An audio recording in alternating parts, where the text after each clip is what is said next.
नमस्कार मित्रों, INIFS के अक्टूबर 2024 के मेमोरी बेस्ड क्वेश्चन के साथ आपके सामने मैं प्रस्तुत कर रहा हूं। दोस्तों, आपने यदि इसी तरह PPB, RBWM और AFM के यदि प्रीवियस ईयर क्वेश्चन नहीं देखे हैं तो लिंक आप डिस्क्रिप्शन सेक्शन में जाइए, उसका लिंक मैं प्रोवाइड कर देता हूं। तो चलिए आप जरूर उसे देखिएगा। चलिए शुरुआत करते हैं हम लोग इस सेशन को। आप इसे एक मॉक टेस्ट की तरह ट्राई कीजिए। देखिए आपने जो कंसेप्ट पढ़ा है, कितना आपको कमांड है अपने कंसेप्ट पे। पहले क्वेश्चन सुनिए, अपने से आंसर बताइए क्या ऑप्शन सही है, और फिर मेरे एक्सप्लेनेशन को सुनिए। चलिए शुरुआत करते हैं हम लोग अपने पहले क्वेश्चन के साथ। तो आपको पहला क्वेश्चन जो है थोड़ा मैं जूम कर देता हूं ताकि आपको क्लियरली दिखे। Which of the following is a requirement to be classified as a schedule bank under the RBI act 1934। तो ये सवाल है दोस्तों। तो ऑप्शन ए का रहा है minimum paid up capital and reserves of 5 crore. क्या लगता है ये? इसका ऑप्शन नंबर ए है कि मिनिमम जो पेड अप कैपिटल है और रिजर्व्स है वो 5 करोड़ का इनका होना चाहिए। तो देखिए ये गलत है। क्यों गलत है? क्योंकि 5 करोड़ की कंडीशन शेड्यूल बैंक के लिए नहीं है।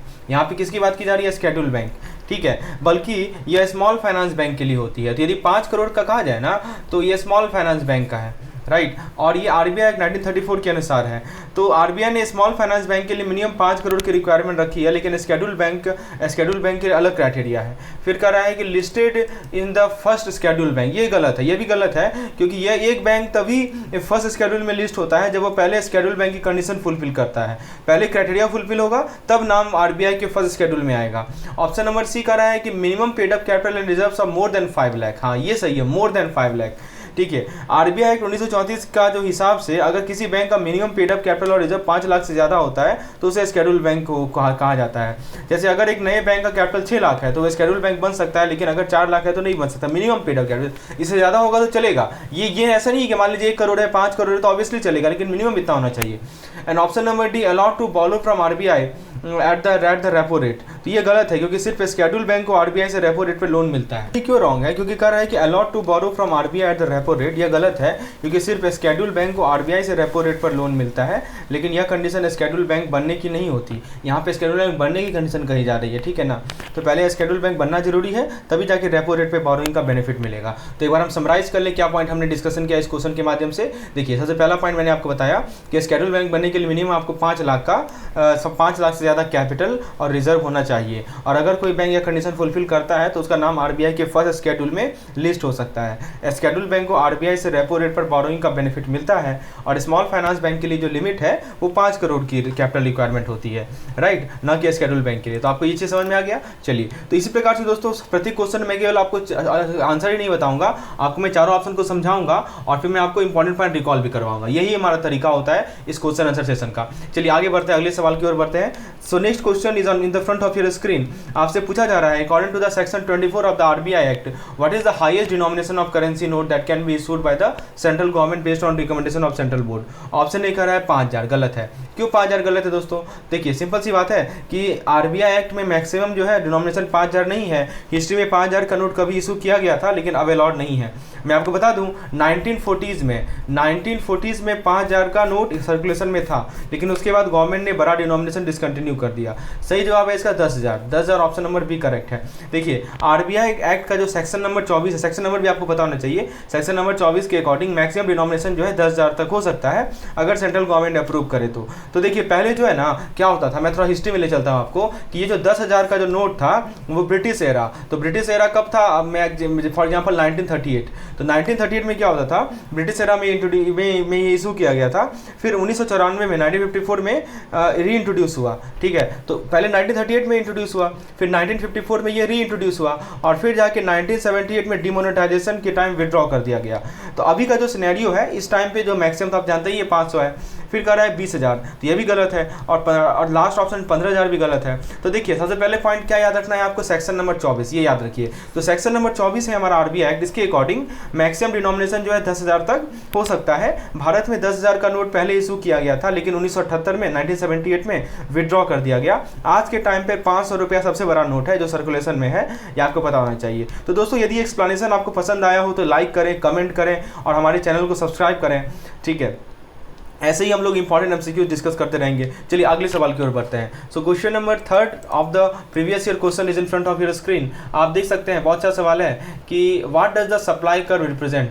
सप्लाई कर्व क्या रिप्रेजेंट करता है हमारे इकोनॉमिक्स में, ये बहुत अच्छा सवाल है। चलिए ऑप्शन वाइज ऑप्शन बात करते हैं। What does the supply curve represent in an economics? Option number ए कर रहा है कि the relationship between price of goods and quantity demanded. ये तो गलत है, बिकॉज क्योंकि यह डिमांड कर्व का कंसेप्ट है, सप्लाई कर्व का नहीं। जैसे मान लीजिए कोई चॉकलेट है, वो मान लीजिए कि 10 रुपये में बिक रही है और उसका प्राइस मान लीजिए 20 हो जाए, 10 की जगह कितना हो जाए, 20 हो जाए, ठीक है, तो लोग कम चॉकलेट खरीदेंगे। तो यह डिमांड कर्व का कंसेप्ट है, न कि सप्लाई कर्व का। फिर ऑप्शन नंबर बी कर रहा है relationship between price of the goods and quantity supplied. हाँ बिल्कुल सही बात है। सप्लाई कर्व दिखाता है कि किसी प्रोडक्ट का प्राइस बढ़ने पर प्रोड्यूसर उसको कितना सप्लाई करेगा। मैं एक एग्जांपल लेकर समझाता हूँ। जैसे मान लीजिए एक फैक्ट्री में 50 रुपये में 100 शर्ट, 50 रुपये में जो है 100 शर्ट जो है बनती है और मार्केट प्राइस 100 हो गया, राइट। 50 की जगह मान लीजिए मार्केट प्राइस कितना हो गया, 100 हो गया। तो क्या होगा, तो फैक्ट्री ज़्यादा शर्ट बनाएगी ताकि प्रॉफिट बढ़ सके। तो इसीलिए दोस्तों नियम क्या है कि जितना ज़्यादा प्राइस बढ़ेगा, समझ रहे हैं ना, अभी फैक्ट्री में 50 शर्ट बन रहा है, सॉरी 50 रुपये में शर्ट बन रहा है तो 100 शर्ट बनता है। अब मान लीजिए 100 रुपया हो गया प्राइस शर्ट का, तो फैक्ट्री क्या करेगी, ज़्यादा शर्ट बनाएगी। तो सिंपल सी बात है कि जितना ज़्यादा प्राइस उतना ज़्यादा सप्लाई। तो ये होता है हमारा सप्लाई कर्व। आप सप्लाई कर्व कभी देखेंगे भी ना तो ऐसा आपको लीनियर कर्व दिखेगा, ठीक है, प्राइस और सप्लाई के बीच में। प्राइस हमारा वाई एक्सिस पे, सप्लाई हमारा क्वांटिटी सप्लाई हमारा एक्स एक्सिस पे, ठीक है। तो ये जो ऑप्शन नंबर बी कर रहा है ये सही है। ऑप्शन सी कर रहा है कि the amount of goods that consumer are willing to buy at different price level. अब ये गलत है। क्यों गलत है दोस्तों? क्योंकि डिमांड का कंसेप्ट होता है, ये सप्लाई का कंसेप्ट नहीं है। तो अगर मैंगो का प्राइस मान लीजिए 100 रुपया पर केजी है, मान लीजिए मैंगो का प्राइस है 100 रुपीज़ पर केजी, अब ये घटकर मान लीजिए 50 रुपीज़ पर केजी हो गया, ठीक है। तो क्या होगा, तो ज़्यादा लोग मैंगो खरीदेंगे क्योंकि प्राइस कम हो गया है ना, प्राइस आधा हो गया तो number of mangoes will increase. लेकिन सप्लाई कर प्रोड्यूसर के पर्सपेक्टिव से होता है, कंज्यूमर के नहीं होता। और उसके बाद ऑप्शन डी कर रहा है the total cost of producing a goods at various price level. तो ये गलत है क्योंकि सप्लाई कर्व कॉस्ट नहीं बल्कि प्राइस और सप्लाई के बीच का रिलेशनशिप दिखाता है ना।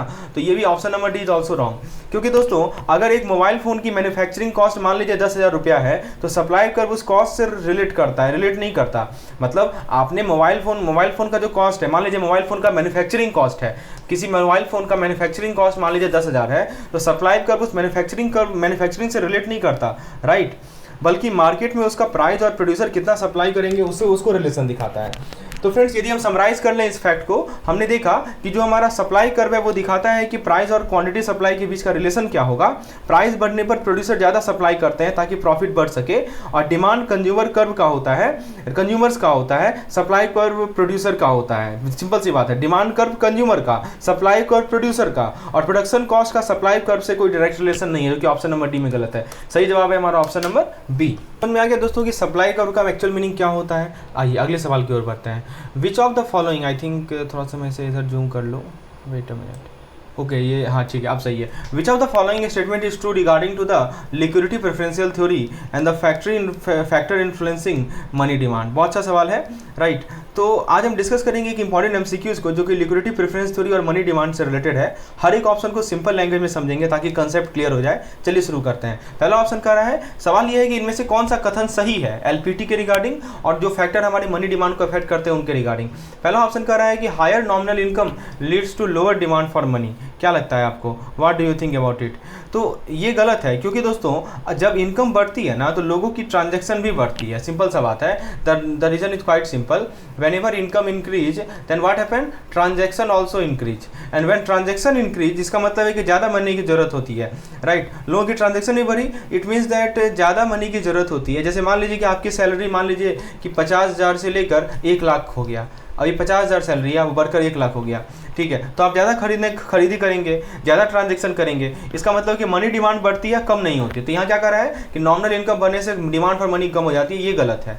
ऑप्शन नंबर बी कहता है कि higher interest rate encourage holding more money instead of bonds. हाँ ये बहुत अच्छा सवाल है कि इंटरेस्ट रेट ज़्यादा होगा तो क्या होगा। समझिए ये गलत है क्योंकि दोस्तों जब इंटरेस्ट रेट बढ़ता है ना, समझिए जब इंटरेस्ट रेट हमारा बढ़ता है तो क्या होता है, लोग मनी को कैश में रखने की जगह बॉन्ड में इन्वेस्ट करना पसंद करते हैं। जैसे मान लीजिए कि एफडी, बैंक का जो एफडी है वो इंटरेस्ट रेट 4% से लेकर 8% हो गया, अभी 4% था, एफडी का रेट 8% हो गया, तो लोग कैश रखने की जगह एफडी या बॉन्ड में इन्वेस्ट करेंगे ताकि उनको एक्स्ट्रा रिटर्न मिले, है ना। तो ये कह रहा है कि इंटरेस्ट रेट बढ़ने से ज़्यादा लोग कैश होल्ड करेंगे, तो ये गलत है ना।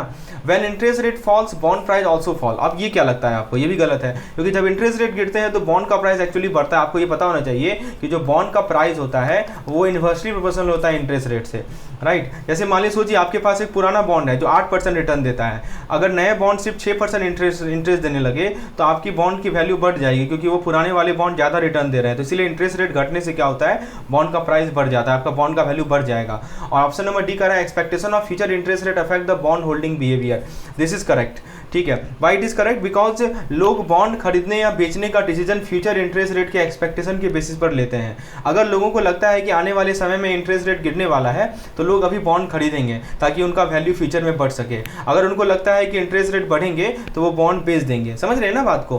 तो option number D is the perfect answer. कौन सा सही है ये पूछा गया था, रेस्ट 3 आर इनकरेक्ट। तो हमने इस क्वेश्चन से क्या सीखा कि ज़्यादा नॉमिनल इनकम का मतलब है ज़्यादा मनी डिमांड होती है, कम नहीं। दूसरी बात क्या, हाई इंटरेस्ट रेट पर लोग कैश रखने की जगह बॉन्ड में इन्वेस्ट करते हैं। तीसरी बात क्या, इंटरेस्ट रेट और बॉन्ड प्राइस का इनवर्स रिलेशन होता है। और चौथा पॉइंट हमने क्या देखा कि फ्यूचर इंटरेस्ट रेट एक्सपेक्टेशन लोगों के बॉन्ड होल्डिंग डिसीजन को इन्फ्लुएंस करते हैं। दोस्तों आपको मैं बता दूं कि हमारे पास जो INIFS है ना, इसका चारों पेपर अवेलेबल है, यानी 2023 का मई वाला, फिर 2023 का अपना अक्टूबर वाला, 2024 का मई और अक्टूबर, दोनों का चारों पेपर अवेलेबल है। इसी प्रकार से 100 क्वेश्चन अवेलेबल है। आप देख सकते हैं कि किस प्रकार के सवाल पूछे गए हैं। हमारा एक PDF कोर्स है जिसका लिंक आपको डिस्क्रिप्शन में मिल जाएगा, या आप मुझे इस नंबर पर व्हाट्सएप कर सकते हैं। मैं आपको नंबर शो कर देता हूँ। तो ये जो नंबर नीचे आप देख रहे हैं, इस पर आप मुझे व्हाट्सएप कर सकते हैं। एक आपको नॉमिनल फी 200 रुपीज़ पे करना है, जिसमें आप PDF कोर्स में इनरोल हो सकते हैं। इसका लिंक डिस्क्रिप्शन में अवेलेबल है। उस कोर्स में आपको प्रीवियस ईयर क्वेश्चन मिल जाएगा। और आपको JIV से रिलेटेड किसी प्रकार के स्टडी मटेरियल चाहिए, PDF videos, mock test, quick revision capsule, आप मुझे व्हाट्सएप कर सकते हैं इस पार्टिकुलर नंबर पर। चलिए अगले सवाल की ओर बढ़ते हैं। अगले सवाल में आपसे पूछा जा रहा है कि what is the priority sector lending target for domestic commercial bank excluding RRB and SFB। मतलब RRB और SFB को छोड़ दिया जाए तो प्रायोरिटी सेक्टर लैंडिंग टारगेट कितना है कमर्शियल डोमेस्टिक कमर्शियल बैंक का, विथ 20 ब्रांचेज इन, इसके बाद 20 से ऊपर ब्रांच है। तो दोस्तों इस क्वेश्चन में हम लोग प्रायोरिटी सेक्टर लैंडिंग से रिलेटेड क्वेश्चन है। चलिए तो पहला ऑप्शन कर रहा है 18% ऑफ ANBC या CUB। अब ये गलत है। देखिए आपको 18% के जो आप जब भी 18% दिखे ना तो आपके दिमाग में एग्रीकल्चर आना चाहिए, है ना।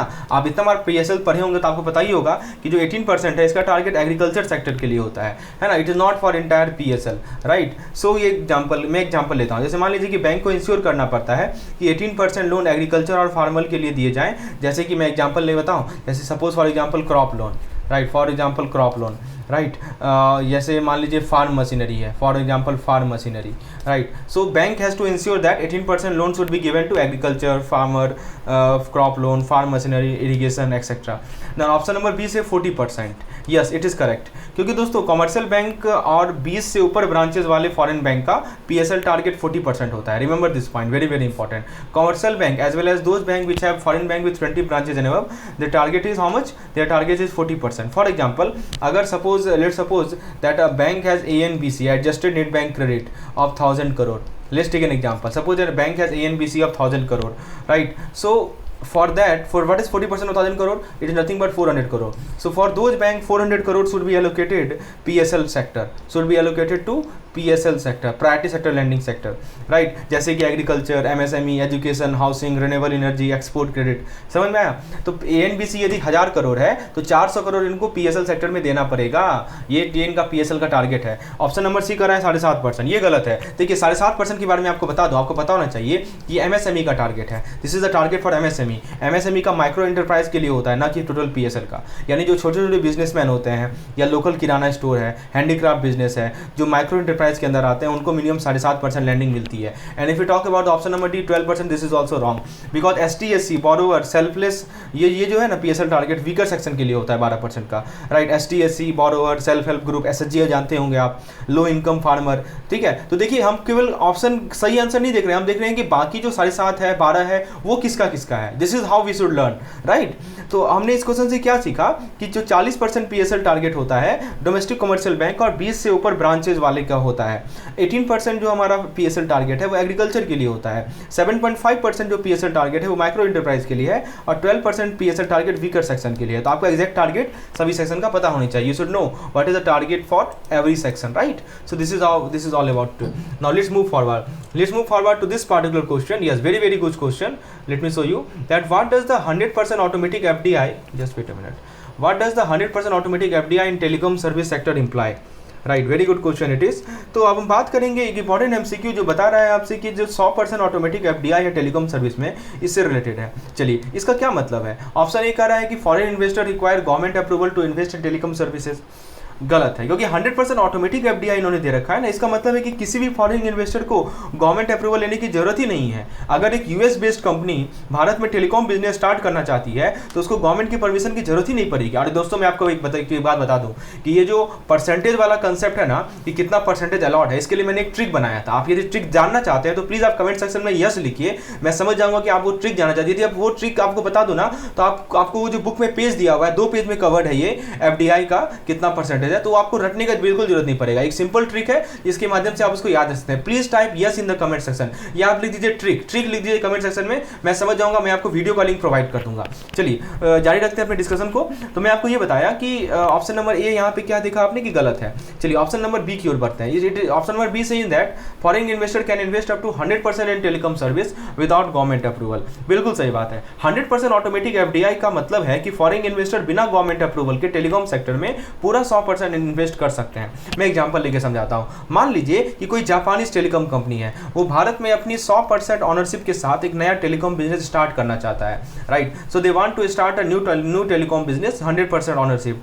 सो वो बिना किसी रुकावट के डायरेक्टली इन्वेस्ट कर सकता है ना। तो ये बी नंबर सही है। सी कर रहा है कि foreign investor can only invest up to 50% in telecom sector. ये भी गलत है, क्योंकि पहले टेलीकॉम सेक्टर में FDI का लिमिट रिस्ट्रिक्टेड था, पर अब इसे 100% कर दिया गया है। And option number D says that FDI in telecom sector is restricted. No, this is wrong, right. तो हमने क्या देखा इस क्वेश्चन से कि 100% ऑटोमेटिक FDI का मतलब है कि फॉरेन इन्वेस्टर बिना गवर्नमेंट अप्रूवल के इन्वेस्ट कर सकते हैं। टेलीकॉम सेक्टर में पहले रजिस्ट्रेशन हुआ करता था, अब 100% इन्वेस्टमेंट अलाउड है। और FDI से नए प्लेयर मार्केट में आते हैं जो कंपटीशन बढ़ाता है और सर्विसेज इंप्रूव होती हैं। तो यदि आपको एक्सप्लेनेशन समझ में आया हो तो एक लाइक जरूर कीजिएगा। चलिए अगले सवाल की ओर बढ़ते हैं। ये अगला सवाल भी हमारा FDI सेक्टर से रिलेटेड है। Next question is also related to the FDI sector.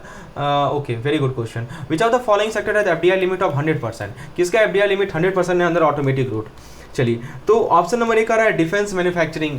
ये गलत है, क्योंकि इसमें 74% ही ऑटोमेटिक है। क्योंकि दोस्तों अगर 74% से ज़्यादा का इन्वेस्टमेंट करना हो तो गवर्नमेंट अप्रूवल लेना पड़ेगा। ऑटोमेटिक देखिए दो तरीका होता है, एक होता है ऑटोमेटिक और एक होता है गवर्नमेंट। तो FDI का 2 तरीका होता है। तो यदि आपको 74% से ज़्यादा का स्टेक लेना है तो आपको गवर्नमेंट से परमिशन लेनी पड़ेगी, right. That is what that is. जैसे मान लीजिए अगर एक foreign company defence equipment manufacture करना चाहे तो 74% तक बिना अप्रूवल का इन्वेस्ट कर सकता है, लेकिन अगर 100% ऑनरशिप चाहिए तो गवर्नमेंट की परमिशन लेनी पड़ेगी। फिर बी कर रहा है broadcasting content service. This is wrong.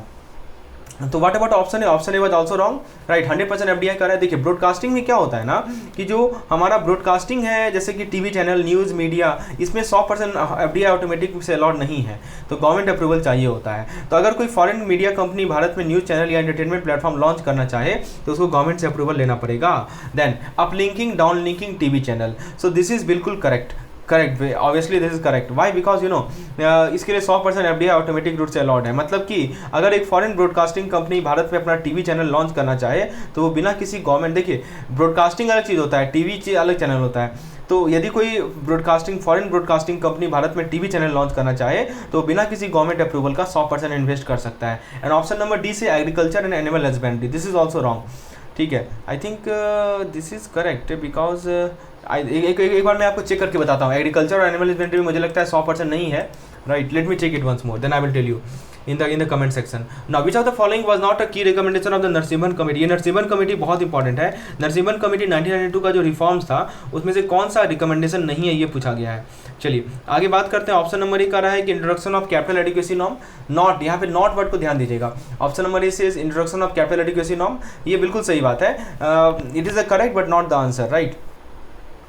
So C not, ये सही है कैपिटल एडिक्वेसी नाम आया क्योंकि दोस्तों कैपिटल एडिक्वेसी रेशियो आप जानते होंगे, you should know about this CAR जिसको बोलते हैं, we call it CAR, this is called capital adequacy ratio. So capital adequacy ratio का मतलब कि हर बैंक के पास एक सर्टेन परसेंटेज का कैपिटल होना चाहिए ताकि फाइनेंशियल स्टेबिलिटी बने रहे। Every bank should have certain percentage of certain percentage of capital to maintain financial stability. So Basel norms के बेसिस पर इंडियन बैंक के लिए यह रूल इंप्लीमेंट किया गया। मैं एग्जांपल लेके समझाता हूँ।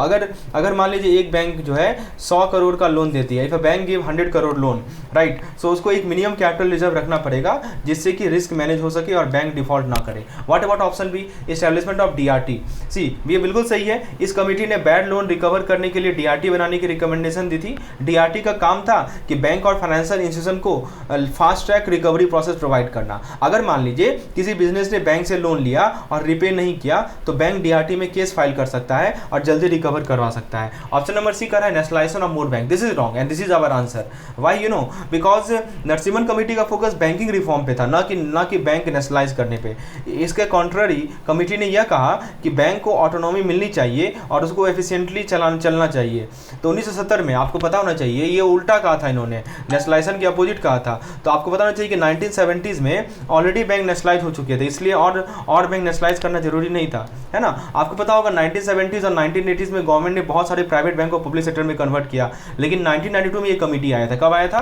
1992 में। तो 1992 में कमेटी का कहना था कि एग्जिस्टिंग सिस्टम को स्ट्रॉन्ग बनाया जाए institute of nationalizing more bank. And option number D से deregulation of lending rate. Yes, this was also recommendation. सही बात है, कमेटी ने लैंडिंग रेट डीरेगुलेट करने की रिकमेंडेशन दी थी। इसका मतलब था कि बैंक को इंटरेस्ट रेट डिसाइड करने का ज़्यादा फ्रीडम दिया जाए ताकि कंपटीशन बढ़े और बोरोवर को बेनिफिट मिले। फॉर एग्जांपल RBI, पहले क्या होता था कि RBI हर बैंक का इंटरेस्ट रेट फिक्स करता था, लेकिन डीरेगुलेशन के बाद बैंक अपने कस्टमर का क्रेडिट वर्दिनेस की बेसिस पर रेट डिसाइड करता है। एक बार हम समराइज कर ले फैक्ट को, हमने क्या, तो सही जवाब है ऑप्शन नंबर सी। तो let's summarize once more. So capital adequacy norms को इंट्रोड्यूस किया गया ताकि बैंक फाइनेंशियली स्टेबल रहे। DRT बनाया गया ताकि bank fast track loan recovery कर सके। बैंक और नेशनलाइजेशन कमेटी की रिकमेंडेशन नहीं थी, इसलिए बैंक का नेशनलाइजेशन कमेटी की रिकमेंडेशन नहीं थी और लैंडिंग रेट को डिरेगुलेट करने का सजेशन दिया गया ताकि कंपटीशन बढ़े। आई होप आपको मेन पॉइंट समझ में आ गया होगा नरसिम्हन कमेटी 1 के रिगार्डिंग। एंड आपसे इससे कोई सवाल पूछा भी जाए तो आप इसको कॉन्फिडेंटली आंसर दे सकते हैं। तो एक लाइक तो बनता है दोस्त। चलिए अब मैं आपको नरसिम्हन कमेटी 2 की ओर ले चलता हूँ और यहाँ पे सवाल ही है कि which are the following is one of the primary objective. Primary objective क्या था नरसिम्हन कमेटी 2 का? आइए डिस्कस करते हैं। Option number a saying nationalisation of private bank. What do you think, was the nationalisation the primary objective? गलत, क्योंकि दोस्तों 1998 में कोई नए बैंक नेशनलाइज करने का प्लान नहीं था। इसके कॉन्ट्ररी नरसिम्हन कमेटी 2 का फोकस बैंकिंग सेक्टर को मॉडर्न और एफिशिएंट बनाना था। तो आपको पता होगा एक चीज़ कि 1970s में, है ना, 14 जो प्राइवेट सेक्टर बैंक थे उसको नेशनलाइज हुए थे और फिर 1980s में भी कुछ और बैंक नेशनलाइज किए गए, लेकिन 1998 में ऐसा कोई प्रपोजल नहीं था। Option number B review progress of banking sector reform and strengthen the Indian financial system. This is correct and this was the primary objective. Committee का मेन फोकस यही था कि बैंकिंग सेक्टर में जो रिफॉर्म हो चुके हैं उनका रिव्यू करना और फाइनेंशियल सिस्टम को और स्ट्रॉन्ग बनाना। तो यह कमेटी पहले वाले रिफॉर्म का एनालिसिस करके नए रिकमेंडेशन देने के लिए बनी थी। इसमें बैंकिंग सेक्टर को ग्लोबली कॉम्पिटिटिव बनाने के लिए नए सजेशन दिए गए।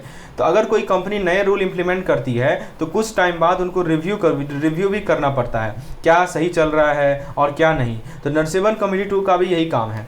समझ में आया? ऑप्शन नंबर सी का है introduction of new currency denomination. This is wrong, क्योंकि कमेटी का कोई भी रोल करेंसी डिनोमिनेशन इंट्रोड्यूस करना में नहीं था। करेंसी का नया नोट्स और डिनोमिनेशन का डिसीजन RBI और गवर्नमेंट लेते हैं, कोई बैंकिंग रिफॉर्म कमेटी नहीं लेती है ना। जब 2016 में आपको पता होगा 5000 और 2000 के नए नोट्स आए थे तो यह गवर्नमेंट और RBI का डिसीजन था, किसी बैंकिंग कमेटी का डिसीजन नहीं था। ऑप्शन नंबर डी का रहा है मर्जिंग और RRB to a single entity. This is also wrong, क्योंकि कमेटी ने यह रिकमेंड किया था कि सारे RRB को एक ही बैंक में मर्ज कर दिया जाए, राइट। ऐसा कमेटी ने रिकमेंडेशन नहीं किया था, लेकिन कमेटी ने सजेस्ट किया था कि RRB और कोऑपरेटिव बैंक का स्ट्रक्चर इंप्रूव किया जाए ताकि उनकी एफिशिएंसी बढ़े। क्योंकि दोस्तों आज भी इंडिया में मल्टीपल RRBs हैं, इनका सेपरेट एग्जिस्टेंस है, उनको एक ही बैंक में मर्ज नहीं किया गया है ना। तो हमने क्या सीखा इस क्वेश्चन से कि नरसिम्हन कमेटी 2 का फोकस था बैंकिंग रिफॉर्म का रिव्यू करना और फाइनेंशियल सिस्टम को स्ट्रॉन्ग बनाना। प्राइवेट बैंक के नेशनलाइजेशन कोई टारगेट नहीं था, तो इसलिए हमारा सही जवाब है इसका option number what is the correct answer? Option number B is the correct answer. चलिए अगले सवाल की ओर बढ़ते हैं। Which of the following statement about NITI Aayog? NITI Aayog बहुत इंपॉर्टेंट टॉपिक है। NITI Aayog strategy for new India @ 75 is correct. कौन सा स्टेटमेंट का सही है रिगार्डिंग इट। इस तरह के सवाल बहुत आते हैं।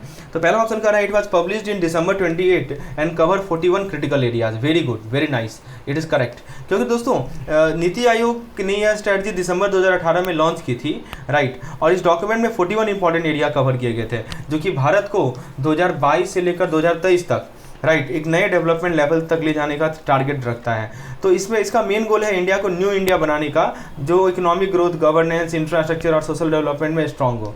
तो इंडिया को क्या बनाने का? न्यू इंडिया बनाने का, राइट। चलिए, तो एग्जांपल के तौर पर जैसे मान लीजिए कोई कंपनी अपने 5 ईयर ग्रोथ प्लान बनाती है, वैसे ही यह स्ट्रेटजी बनाई गई ताकि भारत जो है 2022-23 तक रैपिड डेवलपमेंट कर सके। Option number B saying the strategy exclude external specialist and focus only on government stakeholder. This is incorrect because ये, क्योंकि दोस्तों इस स्ट्रेटजी को सिर्फ गवर्नमेंट स्टेक होल्डर के लिए नहीं बनाया गया। नीति आयोग ने expert, economist, industry leader, civil society के लोगों का सजेशन भी लिया। इसका एम था कि डिफरेंट स्टेक होल्डर के आइडियाज़ इंक्लूड किए जाएं ताकि एक बैलेंस पॉलिसी बन सके। एग्जाम्पल के तौर पर जैसे कोई बड़ी प्लानिंग सिर्फ एक इंसान नहीं करता बल्कि टीम का कंट्रीब्यूशन होता है, वैसे ही यह स्ट्रेटजी मल्टीपल एक्सपर्ट के इनपुट के साथ बनाई गई। Option number C saying the document is divided into 3 section, driver, infrastructure and economy. This is wrong, क्योंकि 4 सेक्शन थे। क्या क्या था मैं आपको बता देता हूँ। ड्राइवर था, इंफ्रास्ट्रक्चर, ये पूछा जा सकता है ना, ड्राइवर था, इंफ्रास्ट्रक्चर था और इकोनॉमी था, नहीं इकोनॉमी नहीं था, इंक्लूजन था। क्या था? इंक्लूजन। मैं यहाँ लिख देता हूँ, इंक्लूजन था और लास्ट था governance, right. This were the 4th section, right. Inclusion का मतलब है डेवलपमेंट सबके लिए, है ना, रिच हो, पुअर हो, रूरल हो, अर्बन हो, सब इंक्लूडेड हो। तो अगर एक स्कूल सिलेबस को सिर्फ मैथ और साइंस में डिवाइड करें और इंग्लिश ना इंक्लूड करें तो यह इनकम्प्लीट होगा। वैसे ही डॉक्यूमेंट सिर्फ 3 नहीं बल्कि 4 इंपॉर्टेंट सेक्शन में डिवाइड किया गया। Option number D says that it sets objective for the year 2030। This is wrong because इसका टारगेट ईयर 2030 नहीं बल्कि 2022-2023 था, मतलब 22-23 का टारगेट था, राइट।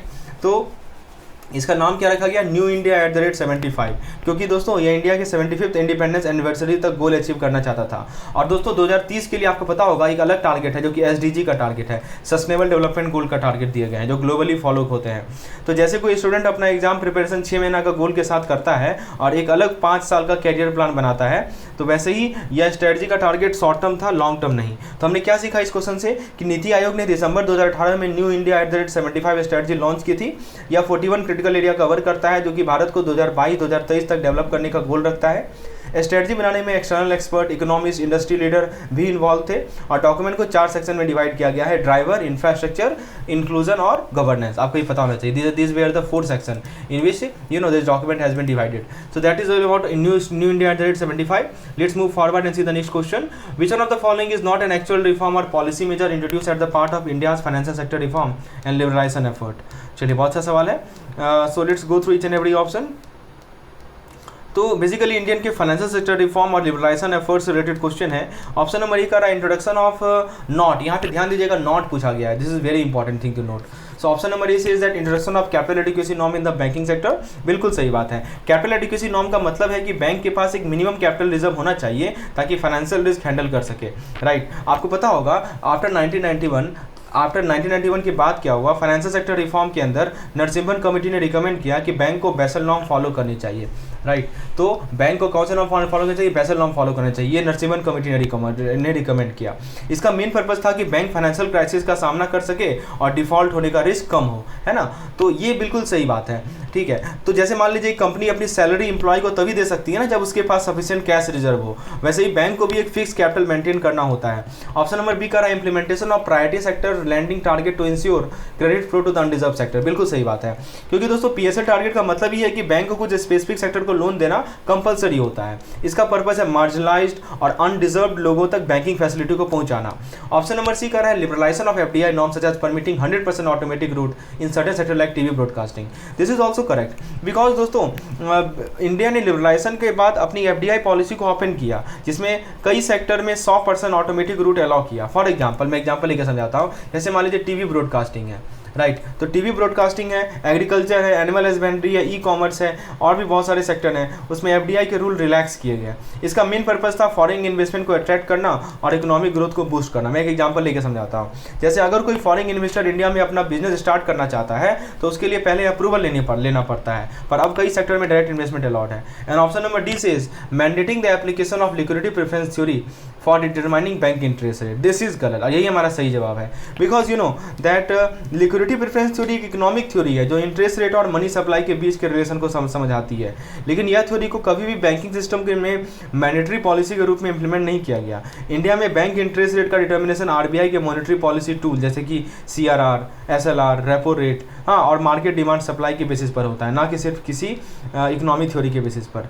जैसे कोई क्रिकेट टीम सिर्फ एक स्ट्रैटेजी फॉलो करके हर मैच नहीं जीत सकती है ना, उसको हर कंडीशन के अकॉर्डिंगली अलग अलग स्ट्रैटेजी बनानी पड़ती है। वैसे ही इंटरेस्ट रेट का डिसीजन मल्टीपल फैक्टर पे डिपेंड करता है। तो हमने इस क्वेश्चन से क्या सीखा कि जो कैपिटल एडिक्वेसी नॉर्म है वो बैंकिंग सिस्टम की फाइनेंशियल स्टेबिलिटी के लिए इंट्रोड्यूस किए गए, और जो पीएसएल है यानी प्राइवेट सेक्टर लेंडिंग है, इसका पर्पस है कि सभी इंपॉर्टेंट सेक्टर को बैंक लोन मिलेंगे। और जो लिक्विडिटी प्रेफरेंस थ्योरी है उसके वो एक थ्योरेटिकल कंसेप्ट है, राइट, पर यह बैंकिंग इंटरेस्ट रेट डिटरमाइन करने के लिए मैंडेटरी पॉलिसी नहीं बना है। तो ये सभी पॉइंट्स हैं हमारे ऑप्शन नंबर ये इस पार्टिकुलर क्वेश्चन से। चलिए आगे बढ़ते हैं, अगले सवाल की ओर बढ़ते हैं। अगला सवाल आपके स्क्रीन पर है कि विच of the following type of financial institution is not regulated by RBI but instead fall under the jurisdiction of another regulatory body. कौन आरबीआई किसे रेगुलेट नहीं करता? बहुत अच्छा सवाल है। तो ऑप्शन ए कर रहा है वेंचर कैपिटल फंड। हाँ देखिए, ये आरबीआई के द्वारा रेगुलेटेड नहीं है, ये हमारा सही जवाब है, क्योंकि दोस्तों वेंचर कैपिटल फंड का काम होता है नए स्टार्टअप और बिजनेस को फंडिंग देना, तो यह बैंकिंग सेक्टर से रिलेटेड नहीं होते, इसकी वजह से इनको रेगुलेट करने का काम आरबीआई नहीं करता, इनको सेबी करता है ना, SEBI, security and exchange board of India. जैसे कि आप एक नए बिजनेस के लिए इन्वेस्टर ढूंढ रहे हैं तो वेंचर कैपिटल फंड से आपको फंडिंग मिल सकती है, और यह काम सेबी के अंदर आती है, ना कि आरबीआई के अंदर। ऑप्शन नंबर बी का रहा है हाउसिंग फाइनेंस कंपनी। हाँ, तो ये भी बात है, तो ये एनएचबी रेगुलेट करता है। एनएचबी जानते हैं ना आपको, एनएचबी आप इससे जानते हो कि national housing board, national housing bank बोलते हैं। तो हाउसिंग फाइनेंस कंपनी का काम लोगों को घर खरीदने के लिए लोन देना होता है। तो पहले ये एनएचबी के अंदर आते थे, लेकिन 2019 के बाद आरबीआई ने एचएफसी को भी अपनी डायरेक्ट रेगुलेशन में ले लिया है। हाँ, पहले आप देखिए पहले आता था एनएचबी के अंदर, लेकिन 2019 के बाद ना इसको आरबीआई ने अपने जुरिडिक्शन में ले लिया है। लेकिन आरबीआई उनका डायरेक्ट सुपरविजन नहीं करता जैसे कमर्शियल बैंक का करता है, राइट। तो जैसे अगर आपको अपने सपनों का घर लेना है, लेने के लिए लोन चाहिए, तो आपको एक हाउसिंग फाइनेंस कंपनी के पास जाना पड़ेगा जो एनएचबी और आरबीआई के जॉइंट सुपरविजन में काम करता है। एनएचबी भी देखता है और आरबीआई ने भी देखता है। फिर इंश्योरेंस कंपनी, तो इंश्योरेंस कंपनी तो आपको पता ही होगा, इसको रेगुलेट करने के लिए एक अलग ही इंस्टीट्यूशन है जिसका नाम है RIDAI, है ना, insurance regulatory development authority of India. तो ये इंश्योर करता है कि इंश्योरेंस कंपनी सही तरीके से ऑपरेट करे और कस्टमर को फ्रॉड से बचाया जा सके। This is also wrong and all of the above, मतलब ये सब के सब जो हैं आरबीआई के जुरिडिक्शन में नहीं फॉल करते हैं ना। तो वेंचर कैपिटल फंड को सेबी रेगुलेट करेगा, हाउसिंग फाइनेंस कंपनी को एनएचबी और आरबीआई रेगुलेट करता है, और जो इंश्योरेंस कंपनी है उसको रेगुलेट करने के लिए एक अलग ही इंस्टीट्यूशन है जिसे हम लोग बोलते हैं IRDAI। तो इस क्वेश्चन का मेन पसंद था कि जो प्रोडक्ट है उसको कौन रेगुलेट करता है, ये आपको पता होना चाहिए। चलिए, what is the maximum collateral free loan amount that individual MSE can apply for under the CGTMSE? What is CGTMSE? CGTMSE होता है हमारा credit guarantee fund trust for micro and small scheme. तो कितना maximum collateral free loan amount apply कर सकता है? Option A कर रहा है 10 लाख, गलत। क्योंकि दोस्तों CGTMSE स्कीम के बारे में आपको समझा दो थोड़ा कि इसमें क्या होता है। इसमें 10 लाख तक का लोन भी दिया जा सकता है, लेकिन मैक्सिमम लिमिट सिर्फ 10 लाख तक नहीं है, या मैक्सिमम की बात हो रही है, maximum collateral free loan, right. Because you no छोटी एमएससी को कोलेटरल फ्री फंडिंग देने के लिए CGTMSE स्कीम शुरू की गई है, जो इससे ज़्यादा भी हो सकती है। जैसे मान लीजिए अगर किसी एंटरप्रेन्योर को सिर्फ 10 लाख की जरूरत है तो वो भी CGTMSE के अंदर लोन ले सकता है बिना कोलेटरल दिए। 25 लाख भी गलत है, 25 लाख भी नहीं होगा, राइट। तो इसमें 25 लाख भी एक पॉसिबल लोन अमाउंट है, लेकिन CGTMSE स्कीम का मैक्सिमम लिमिट इससे ज़्यादा है, राइट। 50 लाख भी गलत है, सही जवाब है 1 करोड़, है ना। तो जो हमारा CGTMSE स्कीम है इसके अंदर माइक्रो और स्मॉल इंटरप्राइज को 1 करोड़ तक का कोलेटरल फ्री लोन मिल सकता है। यह स्कीम नए और फर्स्ट जनरेशन इंटरप्रेन्योर के लिए एक बड़ा सपोर्ट है, जिसे बिना किसी गारंटी के भी लोन मिल जाता है। जैसे मान लीजिए कि एग्जाम्पल के तौर पर आप एक स्टार्टअप ले लीजिए, IT स्टार्टअप है, राइट। सपोज मान लीजिए कोई IT स्टार्टअप है, तो IT स्टार्टअप को सॉफ्टवेयर डेवलपमेंट के लिए 1 करोड़ का लोन चाहिए, तो वो भी बिना किसी कोलेटरल या थर्ड पार्टी गारंटी का CGTMSE स्कीम से ले सकता है। तो हमने इस क्वेश्चन से क्या सीखा कि जो CGTMSE स्कीम है इसका मकसद है नए एंटरप्रेन्योर को सपोर्ट देना। इस स्कीम के अंदर 1 करोड़ तक का लोन बिना किसी कोलेटरल का दिया जाता है, और यह स्कीम MSE को फाइनेंशियल सपोर्ट देती है बिना किसी थर्ड पार्टी गारंटी के। पॉइंट समझ में आ गया आपको? मेन पॉइंट जो था हमारा CGTMSE स्कीम का, यानी credit guarantee fund trust for micro and small enterprise. चलिए आगे आगे अगले सवाल की ओर बढ़ते हैं। आपसे पूछा जा रहा है कि ISEC स्कीम यानी कि interest subsidy eligibility certificate scheme, इसका प्राइमरी पर्पस क्या है? तो ऑप्शन ए कर रहा है to provide collateral free loan to khadi institution, गलत। देखिए ISEC स्कीम जो था ना, ये डायरेक्टली कोलेट्रल फ्री लोन नहीं देती, बल्कि खादी इंस्टीट्यूशन को बैंक से लोन लेने में मदद करती है ना, कोलेट्रल फ्री लोन नहीं देती है। ये ऑप्शन नंबर ये गलत है। It does not provide direct collateral free loan, rather it helps bank to get khadi institution को बैंक से लोन लेने में मदद करती है, राइट। खादी इंस्टीट्यूशन को बैंक से पैसा मिल सके, इसके लिए सरकार इंटरेस्ट रेट पे सब्सिडी देती है। तो जैसे मान लीजिए अगर एक खादी इंस्टीट्यूशन है, नए हैंडलूम मशीन लेने के लिए पैसा चाहिए इसे, तो बैंक से लोन लेना पड़ेगा। तो ISEC स्कीम की मदद से उस लोन पर इंटरेस्ट कम लगेगा, जिससे फाइनेंशियल बर्डन कम होगा। ऑप्शन बी कर रहा है to facilitate borrowing from bank and bridge the funding gap for khadi institution, बिल्कुल सही बात है, यही तो करता है। इसका मेन पर्पस है खादी इंस्टीट्यूशन के लिए फंडिंग गैप को ब्रिज करना। जैसे मान लीजिए कि अगर एक खादी वीविंग सेंटर को रॉ मटेरियल खरीदने के लिए पैसा चाहिए और उसके पास फंड कम है, तो ISEC स्कीम उसे इंटरेस्ट रेट पे सब्सिडी देगी, जिससे उसका लोन अफोर्डेबल हो जाए। ऑप्शन नंबर सी कर रहा है to directly fund khadi worker with subsidy, ये गलत है, क्योंकि ISEC scheme directly khadi worker को सब्सिडी नहीं देता, बल्कि इंस्टीट्यूशन को फंड अरेंज करने में मदद करती है। वर्कर को इनडायरेक्टली इसका फायदा मिलता है, क्योंकि अगर इंस्टीट्यूशन के पास पैसा होगा तो नए काम और नौकरियां बढ़ेंगी, है ना। तो ये बात है। ऑप्शन नंबर डी कर रहा है to provide grant to khadi institution without any repayment.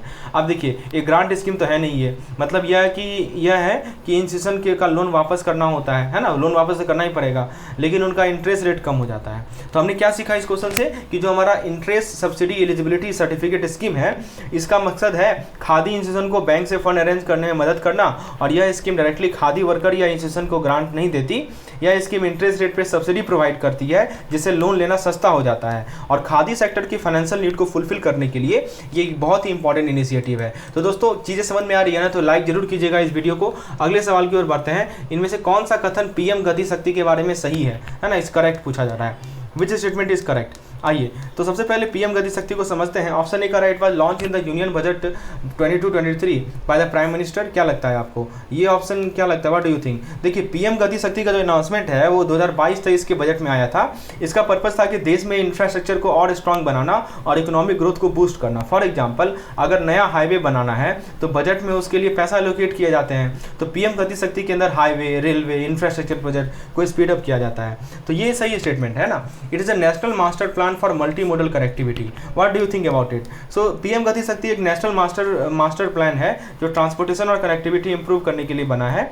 ये इंश्योर करता है कि रोडवे, रेलवे, वाटरवे, एयरवे एक साथ स्मूथली काम करें। सोचिए अगर एक फैक्ट्री से माल ट्रक में जाए, फिर से सुनिए, अगर एक फैक्ट्री से माल ट्रक में जा रहा है और फिर रेलवे के थ्रू दूसरे स्टेट भेजना है, तो PM गति शक्ति इस प्रोसेस को सीमलेस और फास्ट बनाता है ना। तो ये भी सही बात है। It integrate 16 ministry including railway and roadway. ये एक डिजिटल प्लेटफॉर्म है ना, जो 16 अलग अलग मिनिस्ट्री को एक साथ इंटीग्रेट करता है। Railway, roadway, shipping, aviation, power, दूसरे मिनिस्ट्री और अदर मिनिस्टर मिलकर इंफ्रास्ट्रक्चर प्रोजेक्ट को फास्टर एग्जीक्यूट करते हैं। पहले अगर एक रेलवे ट्रैक और हाईवे एक जगह क्रॉस कर रहे थे तो दोनों प्रोजेक्ट अलग अलग प्लान होते थे, लेकिन अब PM गति शक्ति की वजह से प्लानिंग एक साथ होती है, जिससे बेटर कोऑर्डिनेशन और टाइम सेविंग होता है। ऑप्शन डी का है ऑल ऑफ द अबव, बिल्कुल सही बात है, क्योंकि सारे ऑप्शन सही हैं। PM गति शक्ति का गोल है इंफ्रास्ट्रक्चर को स्पीड अप करना, कोऑर्डिनेशन इंप्रूव करना। तो हमने क्या सीखा इस क्वेश्चन से कि PM गति शक्ति 2022-23 का जो बजट था उसमें लॉन्च किया गया। यह एक नेशनल मास्टर प्लान है, इसीलिए इसको शॉर्ट में आप देखेंगे ना NMP भी बोला जाता है, नेशनल मास्टर प्लान है ना, जो मल्टी मोडल कनेक्टिविटी इंप्रूव करता है, 16 मिनिस्ट्री को इंटीग्रेट करता है ताकि प्रोजेक्ट फास्ट और स्मूथली कंप्लीट हो। आप हमारे वीडियोस में देखेंगे ना, इसी प्रकार से सिंपल भाषा में आपको सभी चीजें समझाई जाती हैं, जिसके माध्यम से आप कम समय में अपना आउटपुट ज्यादा दे सकें। आपके पास समय तो ऑब्वियसली कम है ही है, तो आउटपुट बढ़ाना है तो क्या करना होगा, आपको जो है इफेक्टिव रीडिंग चाहिए और अच्छा सा स्टडी मटेरियल चाहिए। अच्छा, 4 स्तंभ कौन सा है नीति आयोग का? अभी मैंने आपको बताया था इससे पहले, चलिए उसे सवाल बराबर पूछ लिया जाता है। तो देखिए ऑप्शन ए का रहा है ड्राइवर, इंफ्रास्ट्रक्चर, इंक्लूजन और गवर्नेंस। बिल्कुल सही बात है, यही नीति आयोग के 4 स्तंभ माने जाते हैं, 4 पिलर्स कहे जाते हैं। देखिए ड्राइवर मतलब क्या हुआ कि इकोनॉमिक ग्रोथ और इनोवेशन पर फोकस करता है। मैं यहाँ लिख देता हूँ, ये किस पे फोकस करेगा, ग्रोथ पे फोकस करेगा, और किस पे फोकस करेगा, इनोवेशन पे फोकस करेगा, राइट। तो हर पिलर का एक स्पेसिफिक स्पेसिफिक रोल है जो भारत के डेवलपमेंट में हेल्प करता है, ठीक है। तो जैसे ओला हो गया, पेटीएम जैसे स्टार्टअप को सपोर्ट करना, नए बिजनेस आइडिया को इंकरेज करना, ये क्या होता है, ड्राइवर होता है ना, startup, new industry, make in India. फिर आता है हमारा इंफ्रास्ट्रक्चर। इंफ्रास्ट्रक्चर का मतलब स्ट्रॉन्ग फिजिकल और डिजिटल इंफ्रास्ट्रक्चर डेवलप करना, जैसे कि दिल्ली मुंबई एक्सप्रेसवे है ना, ये जो दिल्ली मुंबई एक्सप्रेसवे है ये क्या है, ये digital India programme infrastructure pillar का एक पार्ट है ना। फिर आता है हमारा इंक्लूजन। इंक्लूजन का मतलब होता है कि सभी लोगों तक डेवलपमेंट पहुंचाना, women empowerment, rural development, poverty reduction, जैसे कि जनधन योजना जिसमें गरीब लोगों को भी बैंकिंग सिस्टम में इंक्लूड किया गया। फिर आता है गवर्नेंस। गवर्नेंस अच्छे पॉलिसी डिसीजन लेना और इंप्लीमेंटेशन को स्ट्रॉन्ग बनाना। एग्जाम्पल के तौर पर आप डीबीटी का ले सकते हैं। डीबीटी जानते हैं ना आप, डायरेक्ट बेनिफिट ट्रांसफर, जिसमें गवर्नमेंट स्कीम का पैसा डायरेक्टली लोगों के अकाउंट में जाता है। तो ये आपको समझ में आ रही है चार स्तंभ क्यों है, ठीक है। तो इसका सही जवाब क्या है, ऑप्शन नंबर ए। तो हमने क्या सीखा इस क्वेश्चन से कि नीति आयोग के 4 ऑफिशियल पिलर होते हैं, ड्राइवर, इंफ्रास्ट्रक्चर, इंक्लूजन और गवर्नेंस, है ना। तो ड्राइवर इकोनॉमिक ग्रोथ और इनोवेशन को सपोर्ट करेगा, इंफ्रास्ट्रक्चर डिजिटल और फिजिकल कनेक्टिविटी इंप्रूव करेगा, और इंक्लूजन जो है सबको डेवलपमेंट में शामिल करता है, और गवर्नेंस पॉलिसी को ट्रांसपेरेंट और इफेक्टिव बनाता है। तो फ्रेंड्स आपको इस प्रकार से देख सकते हैं, इस पार्टिकुलर पीडीएफ में लगभग 100 क्वेश्चन अवेलेबल है। आप नीचे देखिएगा बहुत सारा क्वेश्चन है। तो यदि आप इसके पीडीएफ को चाहिए, आपको और भी पिछले जो 4 एग्जाम हुए हैं 2023 के, 2024 के, सबका पीडीएफ चाहिए तो हमारे कोर्स में आप इनरोल हो सकते हैं। विशेष जानकारी के लिए आप मुझे व्हाट्सएप कर सकते हैं इस पार्टिकुलर नंबर पर। नीचे डिस्क्रिप्शन में एक टेलीग्राम चैनल का लिंक है जिससे आप जुड़ जाइए, वहाँ पे डेली फ्री क्विज कंडक्ट होता है, तो उसका भी आप लाभ उठा सकते हैं। तो जेईई से रिलेटेड किसी प्रकार का स्टडी मटेरियल चाहिए व्हाट्सएप करें, और इसी तरह से वीडियो को देखने के लिए चैनल को सब्सक्राइब कर लें। धन्यवाद।